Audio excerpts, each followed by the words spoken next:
All right, guys. Today we're gonna be reacting to JD Vance regarding how polls are used to fool you. Jump in. So if you guys win and you start firing people who are acting against orders of their commander-in-chief and against the expressed will of voters, the New York Times will call it a fascist takeover. That's exactly right. So the question is, do you care? Well, I think we have to not care. Now, Right. you have to care about public opinion, of course, because you have to actually make Well, the case yeah. to the American people. But if you're acting And on behalf of the public, you have to say, Yeah. I mean, look, it's what's so funny about it is it's the opposite, right?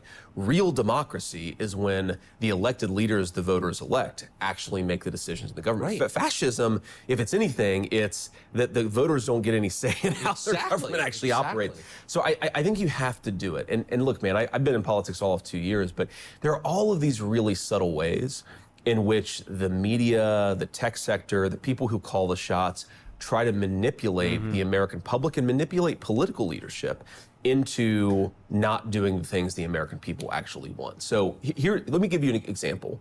Mark this down. I guarantee in 18 months or so, we're going to have, this is going to be prophetic. So right now, according to public opinion polling, 65% of Americans, give or take, support mass deportations, meaning 25 million people here, you've got to send some of them back to where they came from. Okay, that's a common sense issue. 2/3 of Americans, give or take, support it. In 18 months, there will be media stories and there will be public opinion polls to back it up that actually Americans do not support mass deportations, that Donald Trump is doing all of these terrible things and he has to stop. It's inhumane, it's evil, and the American public don't support it. The same people who put those public opinion polls together are the same people who say, for example, that Donald Trump was going to lose Wisconsin by 17 points. Remember that? 3 days before the 2020 election, Donald Trump was supposed to lose Wisconsin by 17 points. And set to the side all of the debates about what happened in 2020, Wisconsin was basically a tied election.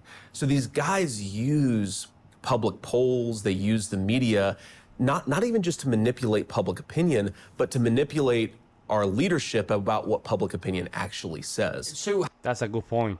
So they manipulate polls just to get a result that they want. That's very interesting. Since I've been following American politics, especially with Trump, the polls have been so wrong, very wrong, left and right, to a point that you're like, man, is this really make any sense? And personally, and I always say this story. I get calls from pollings, and they always, most of the time, want me to change my opinion at the end. Most of it. After hearing Kamala Harris plan, would that make you change your position? And they do things like that to manipulate certain things, and that's only in a call. Imagine in the back door, knowing that we need to pass this drug, we need to pass this.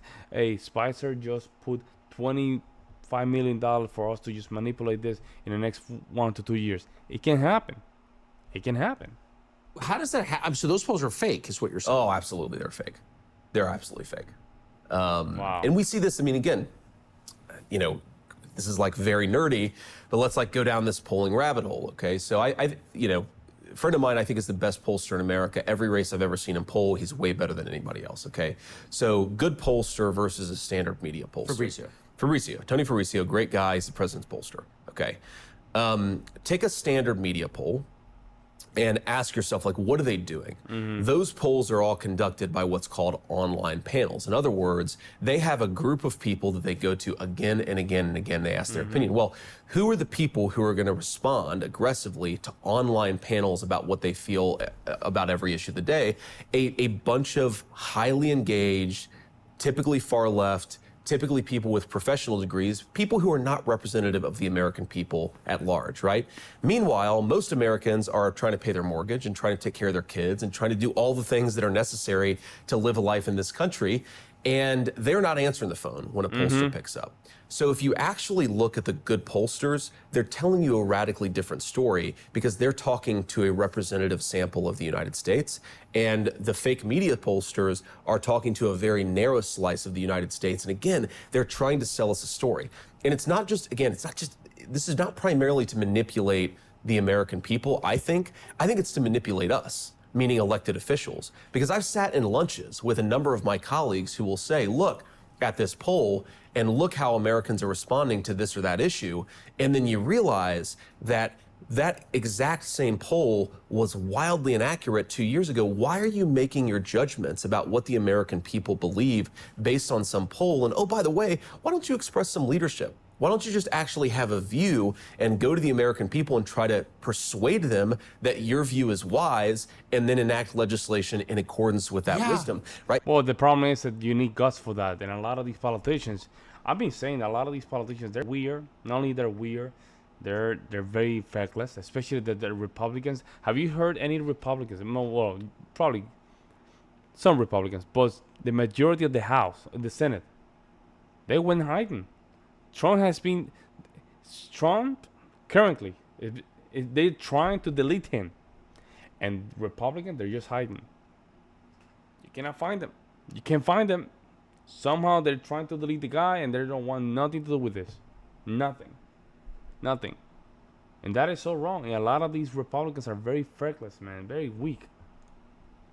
Right? Like that's how real leadership should What's work. so deceptive, and I think what people don't realize, is that a lot of these polls are designed not to measure opinion, but to shape it. Yes. Yeah, good point. So they are tools of influence. 100%. President Trump said this recently in an interview where he said that the purpose of some of these polls that say, okay, you're down 17 points in Wisconsin. So say you're a Republican voter, you want to support Donald Trump and JD Vance.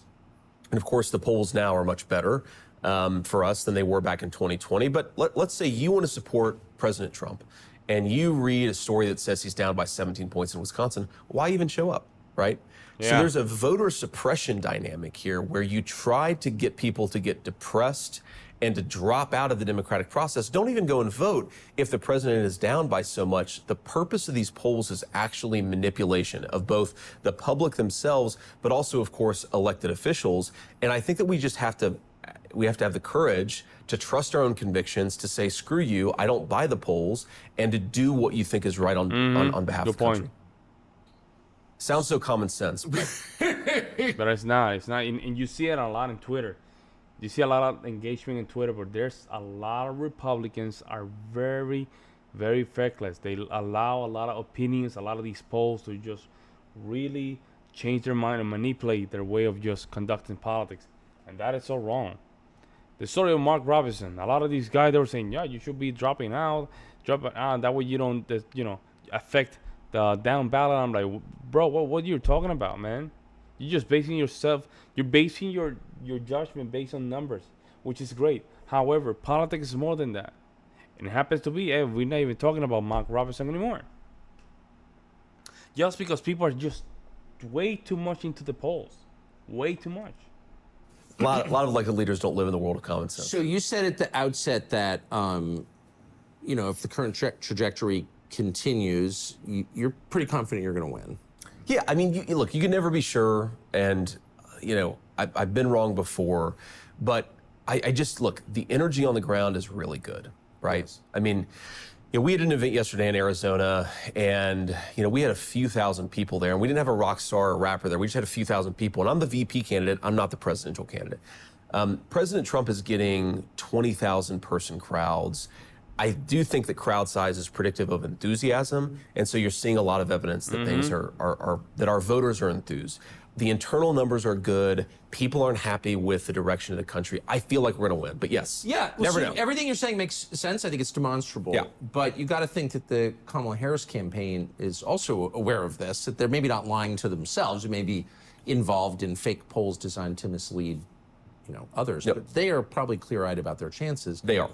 And I doubt that. I just have trouble believing they're just going to sit back and think, well, Trump's tried hard. People kind of prefer him. Yeah. Well, it's funny. What do you think could happen between now and election? Yeah. Well, it's funny, man, because you know how this works, but I'll sort of give some insight into this for your viewers and your listeners. Okay, so I have said publicly, I've been attacked by this from the left.